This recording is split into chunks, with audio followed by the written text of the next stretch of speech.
perbuatkan selalu memuji Allah Subhanahu wa Ta'ala. Terlebih lagi pada subuh ini kita menjadi orang yang beruntung karena bisa hadir di masjid ini, bisa sholat berjamaah, dan kita bisa sama-sama mendengarkan nasihat mau'izatul hasanah sebagai bekal bagi kita dalam menjalani hidup dan kehidupan ini. Jadi dalam hidup ini kita perlu sentuhan-sentuhan Islam supaya hidup ini lebih tertata, lebih terarah. Salah satunya adalah kegiatan kita zikir subuhan ini luar biasa. Dan saya ingat saya sudah 3 kali dengan ini saya ikut hadir di zikir subuhan ini. Jadi saya sudah merasa keluarga di zikir subuhan ini, walaupun datangnya selama mulai berdiri sampai sekarang baru 3 kali ikut. Pas ada diajak oleh beliau Ustaz Abdullah ikut. Di luar itu belum sempat. Alhamdulillah, mudah-mudahan kalau ada waktu nanti bisa ikut rutin juga seperti kawan-kawan di kesubuhan semuanya, insyaallah mudah-mudahan. Dan tadi sudah disampaikan panjang lebar juga tentang apa itu baik kesubuhan, dan pokoknya luar biasa lah. Kegiatan ini saya support terus, saya dukung terus, mudah-mudahan tetap berjalan dalam rangka menyiarkan kebaikan, menyiarkan ilmu dan menyiarkan dakwah Islam agar semakin banyak orang yang cinta masjid, khususnya bagi anak-anak remaja, karena ini jadwalnya baik kesubuhan sekolah. Mudah-mudahan ada timbul generasi-generasi yang cinta masjid, generasi-generasi yang cinta Al-Quran, generasi-generasi yang berakhlakul karimah, insyaallah. Jamaah sekalian hadirin yang kami hormati, dalam waktu dekat sekitar seminggu lagi atau nggak nyampe, kita akan menemukan 2 peristiwa besar, tempatnya pada bulan Zulhijjah. Apa dia? Yang pertama, peristiwa kurban, dan yang kedua adalah peristiwa haji di Makkah Al-Mukarramah. Jadi 2 peristiwa ini harus menjadi momen berharga bagi kita. Pertama, peristiwa kurban. Kurban ini adalah peristiwa yang dicontohkan oleh Nabi Ibrahim alaihissalam. Maka Nabi Ibrahim itu merupakan contoh uswatun hasanah bagi kita. Laqad kana lakum fi Ibrahim wallazina ma'ahu uswatun hasanah. Jadi pada diri Nabi Ibrahim, wallazina ma'ahu, dan orang-orang bersamanya, siapa? Istri beliau, anak beliau, ada uswatun hasanah, ada contoh teladan yang baik bagi kita. Makanya dalam Al-Quran ketika menyebutkan keluarga Imran, menyebutkan keluarga Ibrahim pakai Ali Ibrahim wa ala Imran. Kalau Nabi yang lain tidak. Kenapa begitu? Karena Nabi Ibrahim ini bisa menjadi contoh bagaimana membentuk sebuah keluarga yang harmonis, sebuah keluarga yang bertakwa kepada Allah Subhanahu wa Ta'ala. Kita lihat teladan dari Nabi Ibrahim. Pertama, kesabarannya luar biasa Nabi Ibrahim. Nabi Ibrahim ini lama tidak punya anak, lama menikah tidak punya anak, dengan Siti Sarah, menikah lagi dengan Siti Hajar, lalu dikaruniai anak. Siapa dia namanya? Ismail alaihissalam. Udah lama nikah, nggak punya anak. Begitu punya anak, turun wahyu dari Allah. Apa wahyunya? Diperintahkan Nabi Ibrahim dalam mimpinya, mimpi hak, ru'yatul hak, supaya menyembelih anak beliau Ismail alaihissalam. 80 tahun tidak punya anak. Begitu punya anak disuruh untuk menyembelih. Kira-kira kalau kita jangankan 80 tahun, kalau seperti lagu itu 10 tahun sudah 10 tahun nggak punya anak. Begitu punya anak datang perintah suruh menyembelih. Kira-kira kalau kita sanggup atau tidak? Nggak sanggup kita. Berat ini, kesabarannya luar biasa. Begitu datang perintah Nabi Ibrahim, santai saja, slow. Ini yang merintahkan Allah Subhanahu wa Ta'ala. Jadi bagi Nabi Ibrahim, cinta yang paling tinggi adalah cinta kepada Allah Subhanahu wa Ta'ala.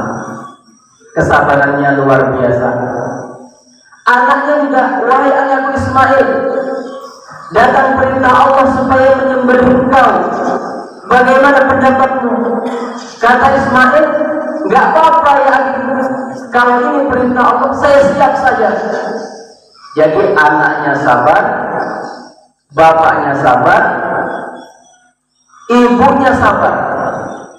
Siti Hajar pernah suatu hari Ismail sedang kehausan, mencari air ke sana kemari nggak ketemu. Dari Bukit Safa ke Bukit Marwah, lari Bukit Safa ke Bukit Marwah, bolak-balik sampai 7 kali. Pas di tengah-tengah berhenti sejenak karena kelelahan. Berhenti sejenak, diletakkanlah Ismail di bawah. Begitu diletakkan, Ismail mengorek-orek tanah. Dengan izin Allah keluar air. Lalu zami, kata Siti Hajar, ngumpul.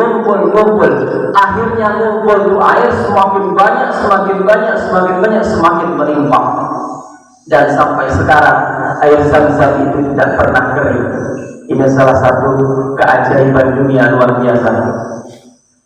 Jadi teladan dari Nabi Ibrahim, teladan dari istrinya, teladan dari anaknya, ini merupakan satu contoh keluarga. Makanya disebutkan dalam Al-Quran, pada diri Ibrahim dan orang-orang bersamanya, uswatun hasanah, ada contoh teladan yang luar biasa. Jadi ibadah kurban itu merupakan pengorbanan memang. Korban.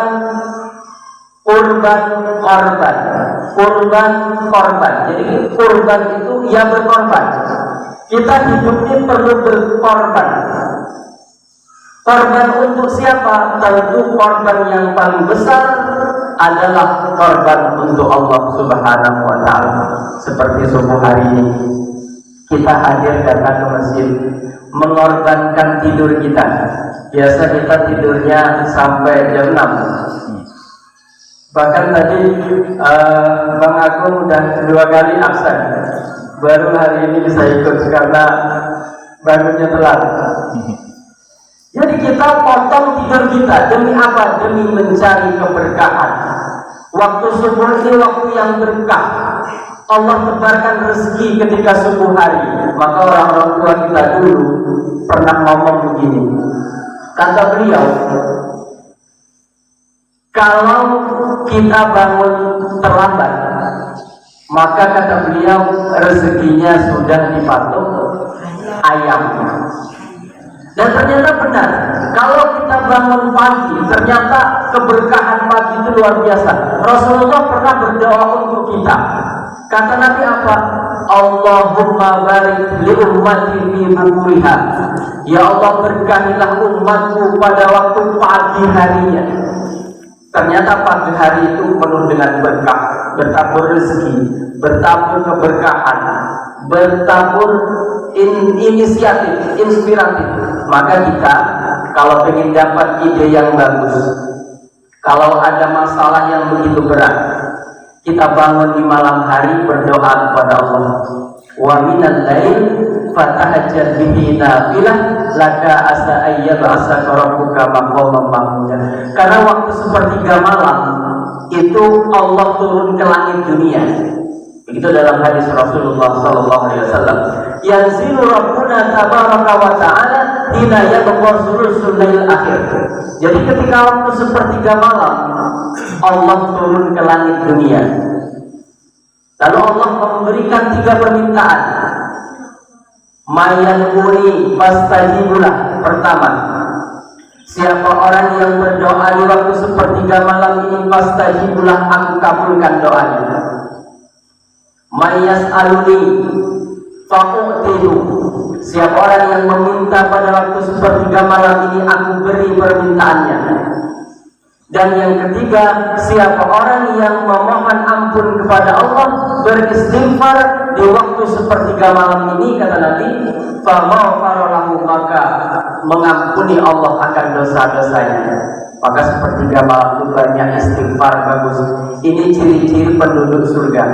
Wabil ashari hum yastaghfirun. Dan ketika waktu sahur mereka beristighfar kepada Allah Subhanahu wa ta'ala. Astaghfirullahaladzim, astaghfirullahaladzim. Jadi memang kalau kita bangun subuh, bangun lebih awal, ada kesejukan yang berbeda terasa. Apalagi ketika kita berdoa kepada Allah, rasanya doa kita itu lebih makjul, lebih sampai kepada Allah Subhanahu wa ta'ala. Dan ini juga perlu latihan.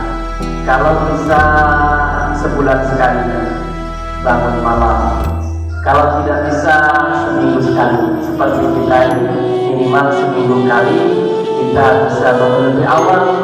Tentunya mengambil keberkahan yang luar biasa ini dari sisa hidup dan kehidupan yang kita jalani di muka bumi ini. Jadi yang pertama, teladan yang luar biasa adalah dari ibadah kurban.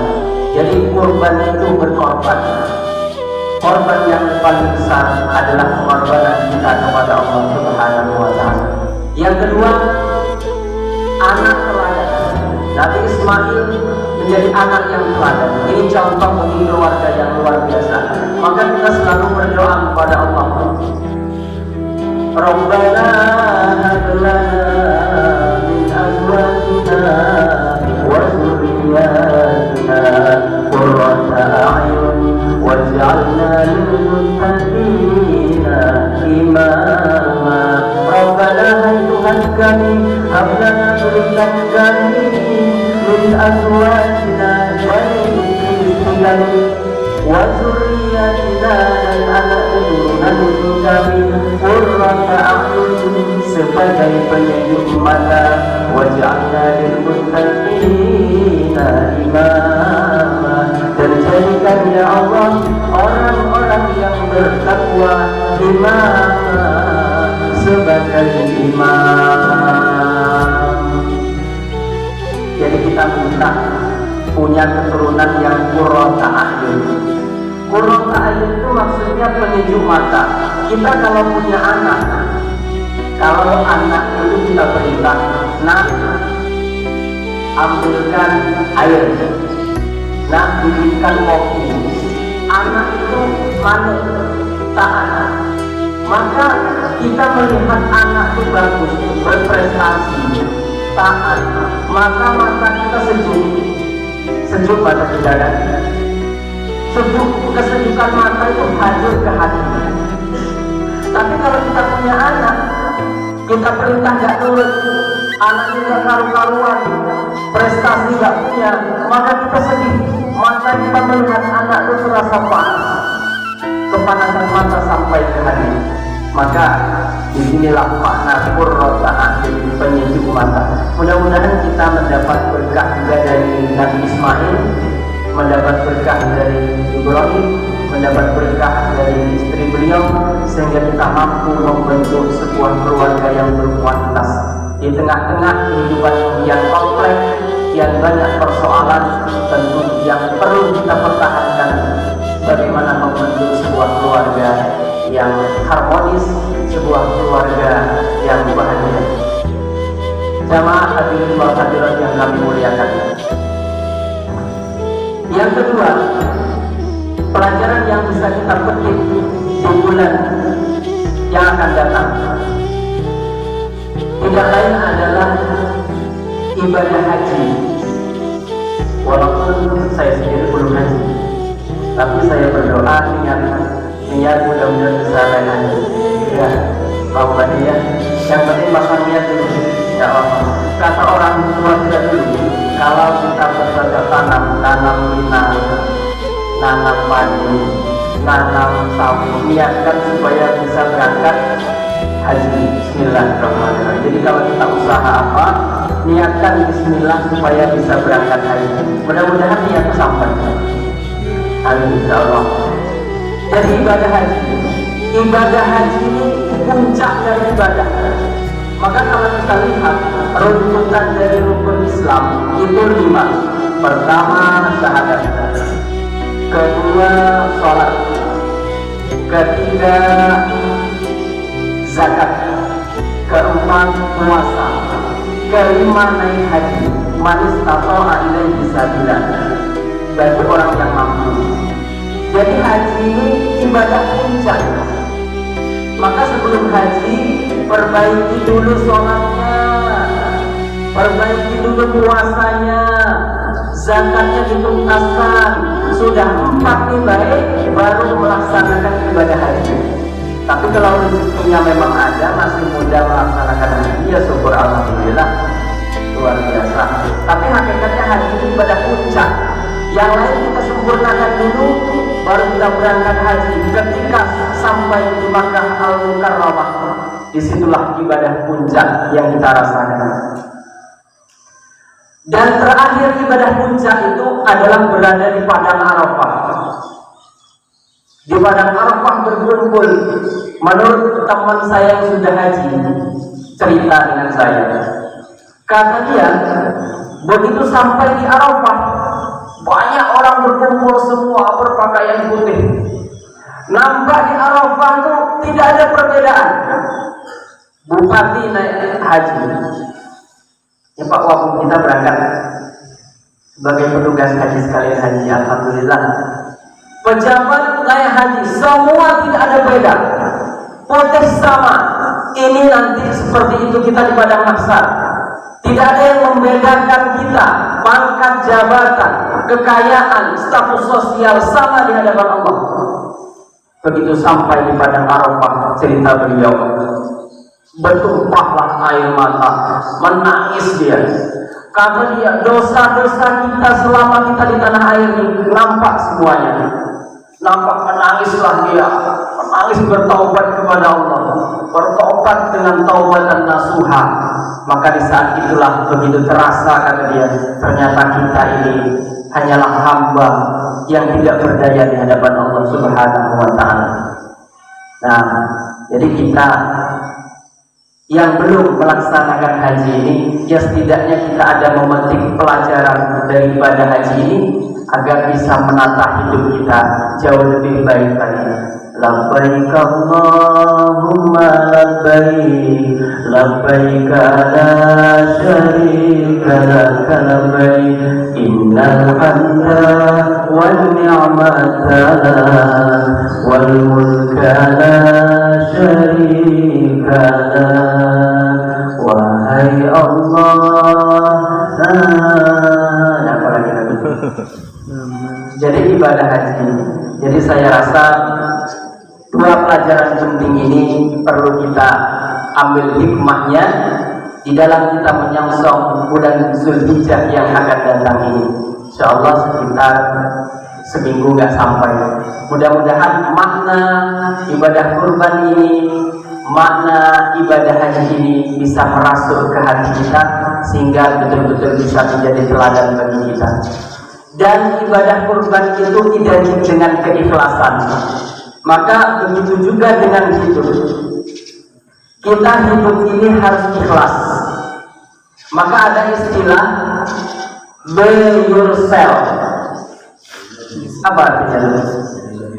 Jadilah diri sendiri. Saya selalu ingat itu. Be yourself, jadilah diri sendiri. Maka kurban adalah berkorban. Korban identik dengan keikhlasan, keikhlasan identik dengan kehidupan. Kita ini bermacam-macam profesi.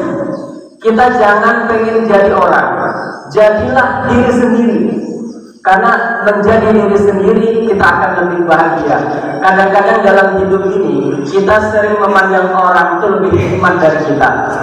Enaknya jadi dia, enaknya kalau jadi kaya, enaknya kalau jadi ini. Kita memandang orang lain lebih nikmat, padahal ketika dia memandang kita, mungkin kitanya lebih nikmat dari dia. Jadi kesimpulan daripada kurban ini juga adalah mari kita menjadi diri sendiri. Apapun profesi kita, apapun pekerjaan kita, apapun status kita, mari kita menjadi diri sendiri dan memfokuskan ibadah kepada Allah Subhanahu wa Ta'ala. Mudah-mudahan sedikit yang kami sampaikan ini sebagai kultum pada subuh hari ini memberikan makna dan bisa kita implementasikan dalam kehidupan kita sehari-hari, insyaallah. Amin ya rabbal alamin. Demikian barangkali Habib yang sedikit bisa kami sampaikan. Kalau ada yang kekeliruan yang kami sampaikan atau dan lain hal, kami minta bimbingannya kepada guru-guru, kepada kawan-kawan. Mudah-mudahan kita semua mendapat hidup yang berkah di dunia wal akhirah. Allahumma barik lana fi hayatina, ya Allah berkahilah hidup kami. Wa barik lana fi ahlina, berkahilah keluarga kami ya Allah. Wa barik lana fi amwalina, berkahilah keluarga kami dan harta kami ya Allah. Wa barik fi hayatina, dan berkahilah kami ya Allah hidupan kami di dunia, jalan dunia wal akhirah dan hingga ke akhirat kelak. Amin ya rabbal alamin. Demikian yang kami sampaikan. Terima kasih atas segala perhatian. Mohon maaf segala kekurangan. Hadallahu wa iyyakum ajma'in. Wassalamualaikum warahmatullahi wabarakatuh.